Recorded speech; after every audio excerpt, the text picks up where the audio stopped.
عالمی دنیا نے اس کا حل تلاش کیا تھا. میں بھی یہی سمجھتا ہوں کہ اس کا حل یہی ہے کہ کشمیریوں کو حق خود ارادیت دیا جائے اور کشمیریوں کو بالکل آزادانہ طریقے سے یہ رائے کا اظہار کرنے دیا جائے کہ وہ کس ملک کے ساتھ شامل ہونا چاہتے ہیں. وہ آزاد رہنا چاہتے ہیں, وہ پاکستان کے ساتھ شامل ہونا چاہتے ہیں, یا وہ ہندوستان کا حصہ بننا چاہتے ہیں.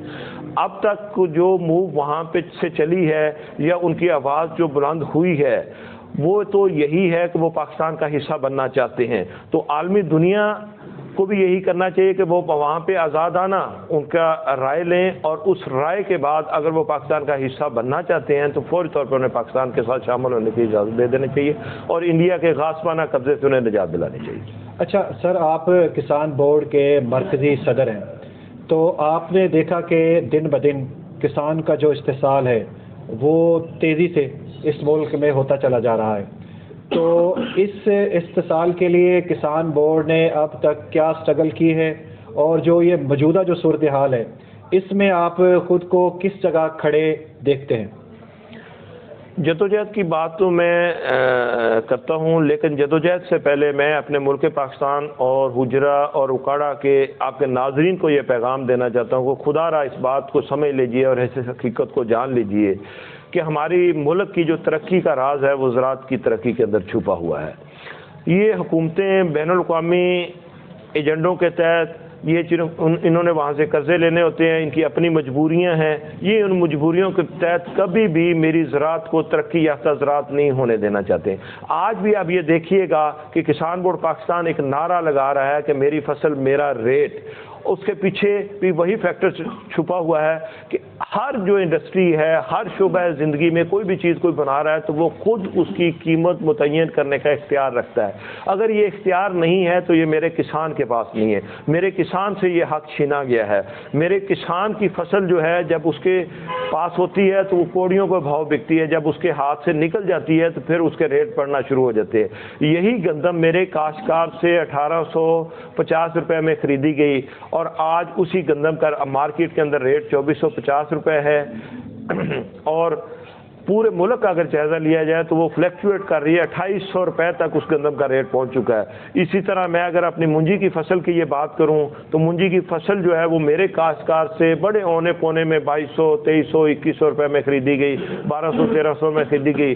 آج جب میرے کاشتکار کے ہاتھ سے وہ نکل گئی ہے تو اسی کا ریٹ اب دن بدن بڑھتا جا رہا ہے, 3200 3400 3500. اسی طرح یہ جس علاقے میں بیٹھا ہوں یہاں پہ مکئی اور آلو کا کاشتکار بہت زیادہ رہتا ہے. اب دیکھیں کہ اب آلو کا ریٹ ڈے بائی ڈے گر رہا ہے, نیچے آ رہا ہے, اور یہی آلو جب میرے کاشتکار کے کھیت سے نکل کر مڈل مین کے پاس چلا جائے گا, اسٹاکیے کے پاس چلا جائے گا تو اس کا ریٹ اپ ہو جائے گا.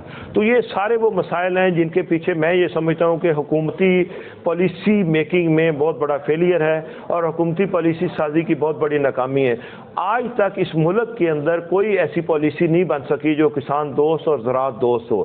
ضرورت اس ملک کے اندر یہ ہے کہ اس ملک کے اندر ایسی زرعی پالیسی بنائی جائے جو میرے کاشتکار کے لیے سپورٹو ہو, جو میرے زراعت کے لیے سپورٹو ہو, اور میرے کاشتکار کے گھر کے اندر خوشحالی آئے. آج بھی آپ دیکھیں کہ آپ نے کوئی چھوٹی سی انڈسٹری بھی لگانی ہو تو آپ کو بینکنگ سیکٹر جو ہے وہ قرضہ دینے کے لیے تیار ہو جاتا ہے, لیکن زراعت کے لیے جو قرضے کی ریشو ہے اس وقت وہ جو ایگریکلچر بینک ہے وہ 17% سے لے کر 22% تک اس سے سود وصول کر رہا ہے. باقی جو بینک ہیں وہ تو کسان کو قرضہ دینا, وہ سمجھیں کہ ان کو قرضہ دینے کا مطلب یہ ہے کہ ان سے شاید وصولی نہیں ہوگی. وہ اس بڑے سیکٹر کو, اس بڑی انڈسٹری کو بالکل اگنور کیے بیٹھے ہیں. تو آپ نے جدوجہد کی بات کی تو کسان بورڈ پاکستان نے الحمدللہ اپنے پلیٹ فارم سے کسانوں کے حقوق کے لیے ہمیشہ آواز بلند کی ہے. ایک وقت یہ تھا کہ میرے کاشتکار کو جب گنے کا ریٹ 180 روپے فی من تھا تو یہ شوگر ملیں اونے پونے 120 130 روپے میں میرے کاشتکار سے گنا خرید رہی تھی. تو اس وقت بھی کسان بورڈ سڑکوں پہ آیا اور پورے ملک کے اندر پہیا جام ہم نے ہڑتال کی, اور بڑی جدوجہد کے بعد ہم نے اپنے کسانوں کو 180 روپے کا ریٹ دلوایا. اور آج بھی ہم یہ کہتے ہیں کہ کہیں پہ کوئی کسان ایسے لوٹے پوٹے بیٹھے ہیں تو کسان بورڈ کا پلیٹ فارم ان کے لیے حاضر ہے. اور کسان بورڈ کی یہ میں قابل سمجھتا ہوں کہ اس ایشو کو نیشنل لیول کا ایک ایشو کنسیڈر کیا گیا اور اس پہ ایک نیشنل لیول کا ایک کمیشن بنا, کمیشن نے اپنی رپورٹ دی. اب ناکامیاں یہ ہیں کہ حکومتیں کبھی بھی اپنے کمیشنوں کی رپورٹس پہ عمل نہیں کرتی. وہ کبھی بھی یہ جو مافیاز ہیں ان پہ ہاتھ نہیں ڈالتی. میں آج بھی یہ کہتا ہوں کسان بورڈ پاکستان کے پلیٹ فارم پہ آج بھی حکومتوں کے اندر بہت سے ایسے لوگ بیٹھے ہوئے ہیں جن کے ذاتی انٹرسٹ ہیں, چاہے وہ کھاد بحران ہو, چینی بحران ہو یا گندم بحران ہو, ان تمام بحرانوں کے پیچھے وہ حکومتی ایوانوں میں جو بریف کیس دے کے جہاں پہ انہوں نے اپنی سیٹیں لی ہیں یا وزارتیں لی ہیں, وہی لوگ بیٹھے ہوئے ہیں اور وہی لوگ ان تمام بحرانوں کے ذمہ دار ہیں. ضرورت اس امر کی ہے کہ ان لوگوں کو اب سیاست سے آؤٹ کیا جائے. ان لوگوں کو اب سیاسی میدان میں, میں پاکستانی عوام سے بھی گزارش یہ کروں گا کہ جو آپ کا حق کھا رہے ہیں, جو آپ کے حق کے لیے بات بھی نہیں کرتے, تو آپ ان کو اپنا نمائندہ بنا کے اسمبلی تک کیوں بھیجتے ہیں؟ ہمیں بھی اب بہت ساری چیزوں کو باور کرنا پڑے گا. اب یوریا کھاد کے بحران پہ بات کر لیں یا ڈی اے پی کھاد کی بڑھتی قیمتوں کے حوالے سے یہ بات کریں یا جی ایس ٹی کا جو ضمنی بجٹ کے اندر نفاذ کیا گیا, اگر اس پہ کوئی بھی کسان تنظیم بات کر رہی ہے تو وہ کسان بورڈ پاکستان ہے. ہم نے اپنے کسان بھائیوں کے حقوق کے لیے مختلف حکومتی ایوانوں کے بنائے ہوئے فورمز پہ بھی بات کی, اپنے کسانوں کے حق کے لیے وہاں پہ بات کی. ہم نے سڑکوں پہ بھی اپنی آواز بلند کی, ہم نے احتجاج کیے, اپنے جو جتنے حکومتی ذمہ داران تھے ان کے دفاتر کے سامنے مظاہرہ کیے.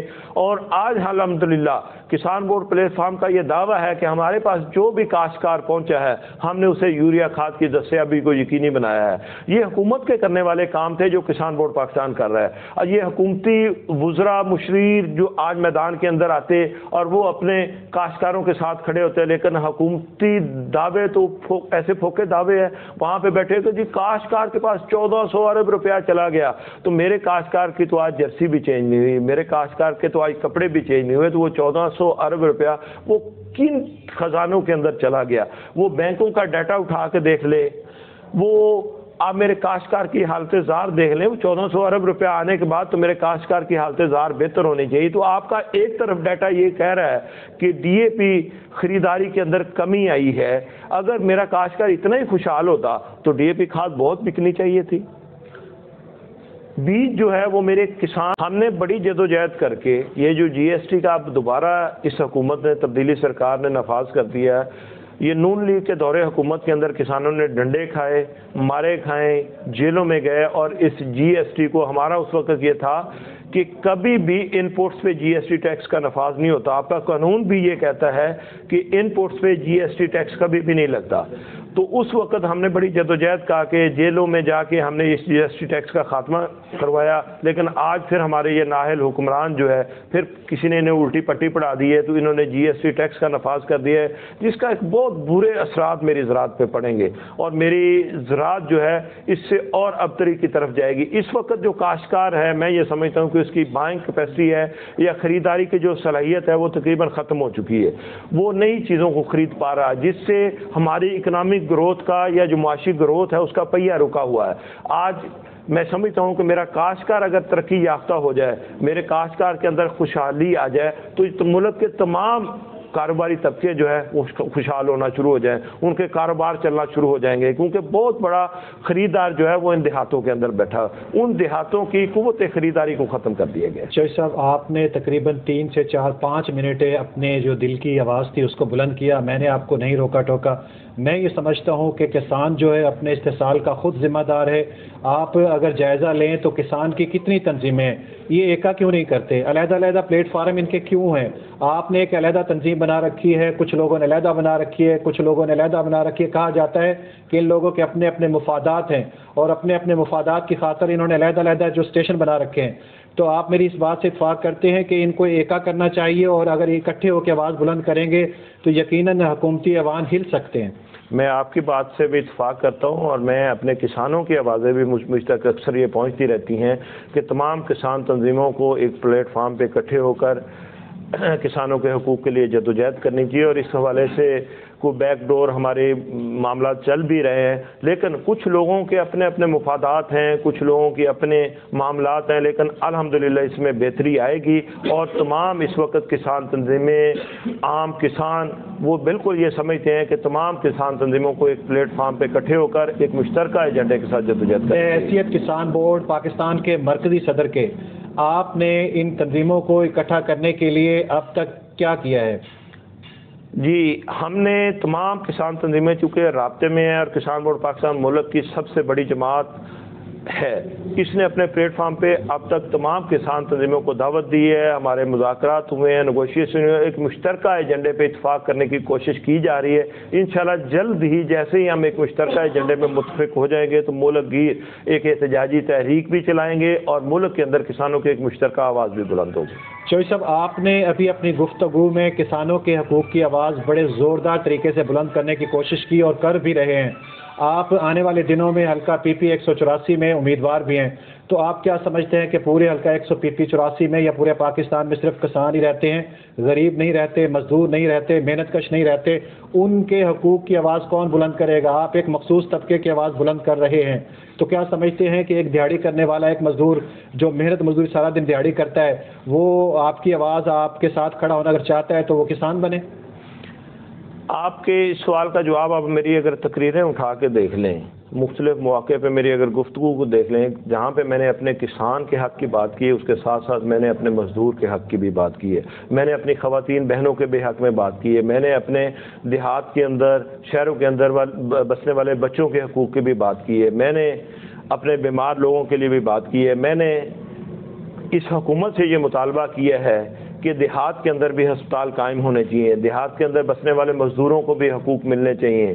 میں یہ کہتا ہوں کہ اس ملک کا جو مزدور ہے، کیونکہ بہت زیادہ مزدور جو ہے، آپ یہ سمجھ لیں کہ 67% ہم یہ سمجھتے ہیں کہ 67% جو لیبر ہے وہ زراعت کے ساتھ وابستہ ہے۔ اگر مزدور کے حقوق کی بات کریں تو وہ جو لیبر ہے وہ لیبر بھی بنیادی طور پہ کسان ہیں۔ یہ نہیں ہے کہ وہ اگر کھیتوں کے اندر محنت مزدوری کر رہے ہیں تو وہ کسان نہیں ہے، وہ بھی کھیتی کے ساتھ اٹیچ ہے۔ تو جو شخص بھی کھیتی کے ساتھ اٹیچ ہوگا تو میں تو اس کو کسان سمجھتا ہوں۔ کھیتی مزدور بھی میرا حصہ ہے، میں اس کے حق کی بھی بات کرتا ہوں۔ میں مطالبہ کرتا ہوں ہمیشہ حکومت سے کہ میرے مزدور کی جو کھیتوں میں کام کرنے والا مزدور ہے، جو انڈسٹری میں کام کرنے والا مزدور ہے، اس کو 25,000 روپے کم از کم اس کی تنخواہ مقرر کی جائے۔ اور اسی طرح میں یہ سمجھتا ہوں کہ جتنی انڈسٹری ہے اس ملک کی، جتنی انڈسٹری ہے وہ تمام کی تمام انڈسٹری جو وہ ایگرو بیسڈ انڈسٹری ہے، وہ زراعت کے بغیر وہ انڈسٹری نہیں چل سکتی۔ آپ کسی بھی کارخانے کو اٹھا کے دیکھ لیں، کوئی بھی صنعت کار آپ کے سامنے آ جائے تو وہ یہ دعویٰ نہیں کر سکتا کہ جی مجھے را مٹیریل جو ہے وہ زراعت سے نہیں ملتا۔ تو یہ سارے شعبے چونکہ زراعت کے ساتھ اٹیچ ہیں، تو جہاں بھی جن کے بھی جو مسائل آتے ہیں تو ہم تو ان کے مسائل کے لیے بات کرتے ہیں، ان کے حقوق کے لیے بات کرتے ہیں، لیکن جہاں پہ کوئی شخص جو کسی کے حقوق کو غصب کر رہا ہے، وہ کسی کے حق کو کھا رہا ہے، تو اس کے سامنے بھی سیسا پلائی دیوار کسان بورڈ پاکستان یا کسان ہی کھڑے ہوتے ہیں۔ وہاں پہ ہم اپنے کسان کے حق کے لیے بھی آواز بلند کرتے ہیں کہ یہاں پہ آپ میرے کسان کا حق نہ کھائیں، آپ میرے کسان کے ساتھ زیادتی نہ کریں۔ آپ یہ دیکھیں یوریا کھاد جب بلیک ہوئی اور یوریا کھاد کی قیمتیں 2500 روپے میں پہنچی تو اس میں کچھ کاروباری حضرات بھی انوالو ہو گئے اور انہوں نے منافع خوری کرنا شروع کر دی۔ تو ہم نے ان کو سمجھایا بھی، ایک طرف ہم نے انتظامیہ کو منع کیا کہ آپ ان کے خلاف FIR درج نہ کریں، ان کے خلاف انہیں یہ سمجھائیں کہ یہ اس ملک کی زراعت کے ساتھ دشمنی کر رہے ہیں، یہ اس ملک کے کسان کے ساتھ دشمنی کر رہے ہیں، اور یہ ایک طرح سے میں یہ کہوں گا کہ اس ملک کے ساتھ یہ بغاوت کے زمرے میں آتا ہے کہ آپ ملک کی فوڈ سیکیورٹی کے ضامن لوگوں کو لوٹ رہے ہیں، اور پھر آپ کو یہ احساس نہیں ہو رہا کہ اس کے اثرات کیا ہوں گے۔ کہ آپ یہ دیکھیں کہ آج یہ کھیتی مزدور یا کسان جو ہیں یہ زراعت چھوڑ کے بیٹھ جائیں گے تو آپ کے کپڑوں کے بغیر آپ کا گزارا ہو جائے گا، آپ کی بہت ساری اور چیزوں کے بغیر گزارا ہو جائے گا، لیکن روٹی کے بغیر آپ کا گزارا نہیں ہوگا۔ کووڈ جیسے برے ترین دور کے اندر بھی آپ یہ دیکھیں کہ تمام انڈسٹری بند ہو گئی تھی، تمام ادارے بند ہو گئے تھے، لیکن آپ کی زراعت جو تھی وہ چلتی رہی، کسان کھیتوں کے اندر کام کرتے رہے، کسان آپ کے یہ غلہ اگاتے رہے اور وہ غلہ شہروں تک پہنچا۔ آپ کو ان کا احسان مند ہونا چاہیے تھا، ملک کے شہریوں کو، ملک کے باسیوں کو، کسان کو سلام پیش کرنا چاہیے تھا۔ اس گئے گزرے دور کے اندر بھی جو GDP کے اندر یعنی ملکی ترقی کے اندر یا ملکی خزانہ کے اندر جو ہمارا شیئر تھا GDP کا وہ 17% سے لے کر 21% تھا۔ اس گئے گزرے دور کے اندر جب بہت سارے اداروں کی گروتھ نیگیٹو میں چلی گئی تھی، ہماری ایگریکلچر گروتھ 17 سے 21% پازیٹیو کے اندر تھی، یعنی ہم نے اضافہ کیا۔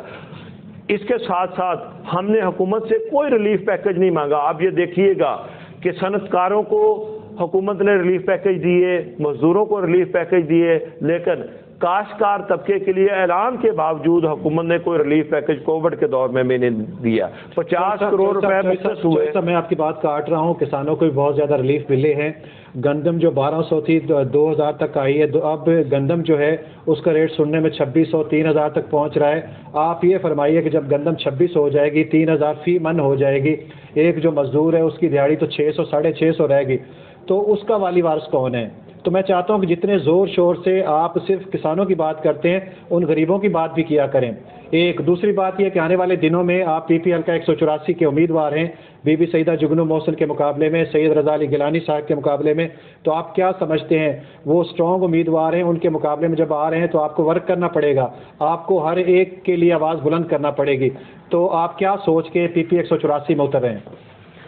جی, آپ نے کہا کہ یہ گندم کا اتنا زیادہ ریٹ جو ہے یہ غریب مزدور جو ہے اس کے لیے ایک بہت بڑا بوجھ بن جائے گا. میں نے آپ کو پہلے بھی یہ بات کی کہ جب میرے کاشتکار سے یہ گندم خریدی گئی تو اس وقت اس کا ریٹ 1800 روپے فی من تھا. تو کاشتکار سے یہ گندم اسی ریٹ پہ خریدنے کے بعد اگر حکومت کامیاب رہی ہے کہ اسی ریٹ پہ غریب مزدور کو آٹا فراہم کر سکے, تو میں یہ سمجھتا ہوں کہ کاشتکار کو واقعی اتنا حق دینا چاہیے, کاشتکار کو اس سے زیادہ نہیں ملنا چاہیے.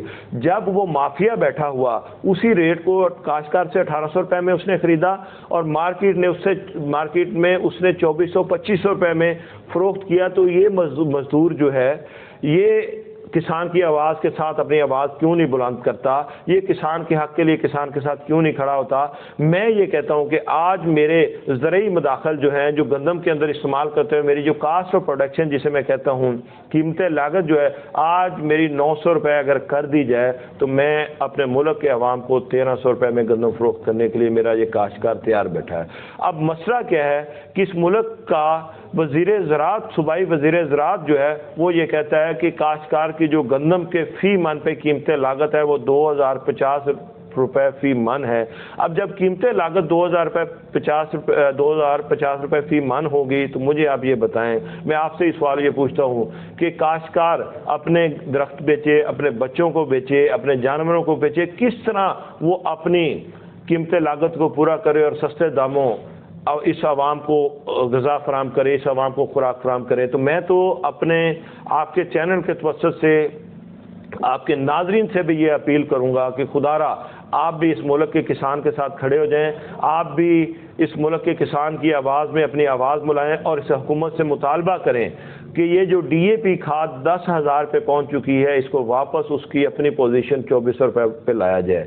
یوریا کھاد جو 1700 1800 اور بلیک میں 2500 روپے میں بک رہی ہے اس کو واپس اپنی پوزیشن میں 1300 روپے پہ لایا جائے.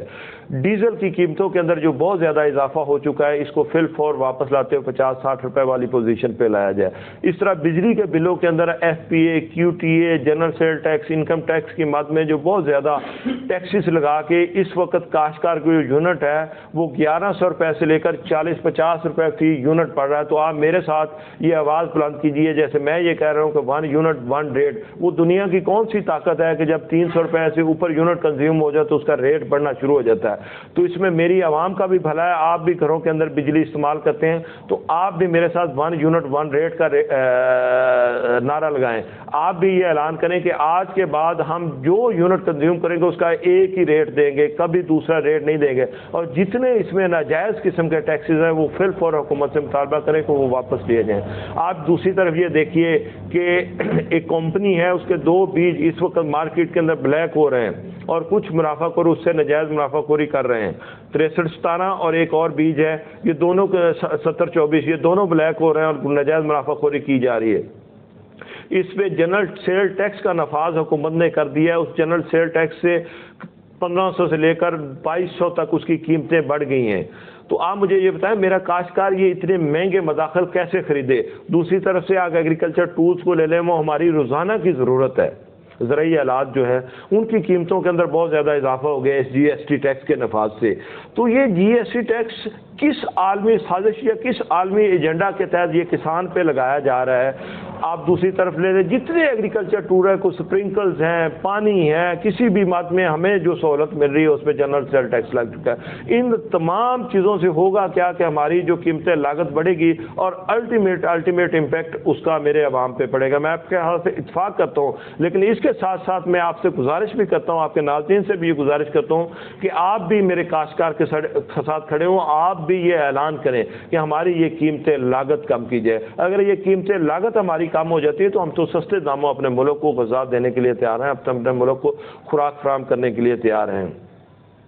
دوسری بات جو آپ نے کی کہ صوبائی اسمبلی کا ہے, یہاں پہ بڑے جاندار لوگ ہیں, بڑے تگڑے لوگ بیٹھے ہیں, تو میں تو یہ سمجھتا ہوں کہ تگڑی ذات اللہ تعالیٰ کی ہے, اور یہ عوام جو ہے پی پی 184 کے عوام نہیں, ملک پاکستان کی عوام بڑی سمجھدار ہو چکی ہے. انہیں پتہ ہے کہ کون ہمارا خیر خواہ ہے, کون ہمارے دکھ درد کا ساتھی ہے, اور کون جا کے اسمبلیوں میں ہمارے حق کے لیے آواز بلند کرے گا. ان کو بھی انہوں نے اسمبلیوں کے اندر بھیج کے دیکھ لیا, کتنی کو انہوں نے کسان, مزدور یا شہر میں بسنے والے لوگوں کے حق کے لیے آواز بلند کی. کچھ سڑک بنوا دینا میں نہیں سمجھتا کہ اس ملک کے عوام پہ کوئی بہت بڑا بھلا ہے. یہ تو آپ کے ٹیکس کا پیسہ ہے, آپ کو پتہ ہے. میں اپنے ناظرین سے یہ کہوں گا, یہ آپ کا ٹیکس کا پیسہ ہے جو آپ ٹیکس جمع کرواتے ہیں, اسی ٹیکس کو وہ واپس حکومت آپ کی ڈیولپمنٹ پہ خرچ کرتی ہے. یہ آپ کے اسی ٹیکس سے یہ اپنا کمیشن بھی وصول کرتے ہیں, اپنی جیبیں بھی یہ بھرتے ہیں, اور پھر آپ کی وہ سڑکیں بنا کر آپ پہ احسان بھی کر رہے ہوتے ہیں. اور یہ انشاءاللہ میں یہ سمجھتا ہوں کہ ہم اس بات میں کامیاب ہیں کہ ہم اپنے عوام, اپنے حلقے کے لوگوں کو یہ باور کرا چکے ہیں کہ یہ آپ پہ کوئی احسان نہیں ہے. یہ ذمہ داری ہے اس ملک پاکستان کی, اس ملک کی حکومت کی یہ ذمہ داری ہے کہ وہ آپ کو ٹرانسپورٹ کی سہولتیں دے, آپ کو بہترین سڑکیں بنا کے دے, وہ آپ کو ایجوکیشن کی سہولتیں دے, وہ آپ کا کانسٹیٹیوشنل رائٹ ہے کہ آپ کے اسکول بہترین ہونے چاہیے, آپ کے بچوں کو بہترین تعلیم ملنی چاہیے, وہ آپ کو صحت کی بنیادی سہولتیں فراہم کرے, وہ آپ کو ملنی چاہیے. یہ جو جھوٹے پرچے تھانوں کے اندر کرا کے سیاسی پریشرائزنگ ہوتی ہے, اب عوام اس سے ڈرنے والے نہیں ہیں, عوام اس سے جاگ رہے ہیں, عوام جاگ چکے ہیں, عوام پہچانتے ہیں چہروں کو. باقی میدان کھلا پڑا ہے, ان کا بھی رائٹ ہے, ڈیموکریٹک رائٹ ہے, وہ بھی جا کے لوگوں سے ووٹ مانگیں گے. انشاءاللہ ہم بھی لوگوں سے ووٹ مانگیں گے, اور عوام پھر یہ انتخاب کرے گی کہ ووٹ کا اصل حقدار کون ہے. آپ نے ہمارا چینل روشن پاکستان وتھ شفیق شجاعت دیکھا, اس کے بارے میں کیا کہیں گے؟ بہترین چینل ہے, اور جتنے آپ نے مجھے سبسکرائبرز اس کے بتائے ہیں, اور یہ میں سمجھتا ہوں کہ اس اکاڑا کے قصبے کے اندر بیٹھ کے جو آپ کی محنت ہے وہ واقعی ایک بہت بڑی محنت ہے. اور آج کا دن تو میں خصوصی طور پر آپ کو مبارکباد دوں گا اور آپ کے ناظرین کا شکریہ ادا کروں گا کہ آج کے دن آپ اس طبقے کی آواز بنے کہ شاید جس طبقے کی آواز بننے کے لیے لوگ ڈرتے ہیں. کسان کے حق کے لیے آواز بلند کرنے کے لیے, مزدور کے حق کی آواز بلند کرنے کے لیے لوگ ڈرتے ہیں. آج آپ ان کی آواز بنے, تو میں آپ کے چینل کو اور آپ کی تمام ٹیم کو اس پہ مبارکباد پیش کرتا ہوں, اور آپ کا شکریہ بھی ادا کرتا ہوں. کسان بورڈ پاکستان کی تمام تنظیم کی طرف سے آپ کا, ملک کے کسانوں کی طرف سے آپ کا بہت زیادہ شکر گزار ہوں کہ آج آپ کسانوں کی, مزدوروں کی آواز بنے. آخر میں آپ کو ہمارے ناظرین کے نام, اپنے دوستوں کے نام, اپنے چاہنے والوں کے نام کو پیغام دینا چاہیں؟ میں چونکہ ہمیشہ یہ سمجھتا ہوں کہ زراعت جو ہے یہ ہماری ترقی کا زینہ ہے, تو میں آج اپنے روشن پاکستان کے تمام ناظرین, ملک بھر کے تمام کسانوں کے لیے یہ پیغام دے رہا ہوں کہ آپ اس حکومت سے, اس عوام میں بیٹھے ہوئے وزراء سے آپ ایک ہی مطالبہ کریں کہ ہمیں ایک ایسی بہترین زرعی پالیسی دے دیں جو میرے لیے کسان کے لیے کسان دوست ہو, جو میرے زراعت کے لیے زراعت دوست ہو. جب اس ملک کے اندر ایک ایسی زرعی پالیسی آ جائے گی جو کسان دوست ہو, زراعت دوست ہو, تو میں یہ اعلان کرتا ہوں اپنے آپ کے روشن پاکستان کے تمام ناظرین کے سامنے کہ جیسے ہی اس ملک کے اندر ان عالمی استعماروں کو یہ روند کے بنانی پڑے گی, حکومتیں ایسے بنا نہیں سکتے, یہ انہیں اکڑ کے سراؤ دینہ یوں بھی بننا پڑے گا. جب وہ ایسی پالیسی اس ملک کے اندر نافذ کر دیں گے تو یہ ملک دن دگنی رات چگنی ترقی کرنا شروع کر دے گا. ناظرین, آپ نے محترم چودھری شوکت علی صاحب جو کہ کسان بورڈ پاکستان کے مرکزی صدر ہیں, ان کا انٹرویو دیکھا, سنا, آپ کو کیسا لگا؟ اگر اچھا لگا تو اس ویڈیو کو لائک کیجئے, کمنٹ میں کچھ نہ کچھ ضرور کہیے, اگر آپ نے ابھی تک ہمارے چینل کو سبسکرائب نہیں کیا تو سبسکرائب کر دیں، ساتھ ہی بیل آئیکن کا بٹن ضرور دبائیں تاکہ ہماری ہر آنے والی نئی ویڈیو آپ تک بآسانی پہنچ سکے۔ شفیق شجاعت کو اجازت دیجیے، ملتے ہیں کسی اور کے ساتھ۔ اللہ نگہبان، اللہ حافظ۔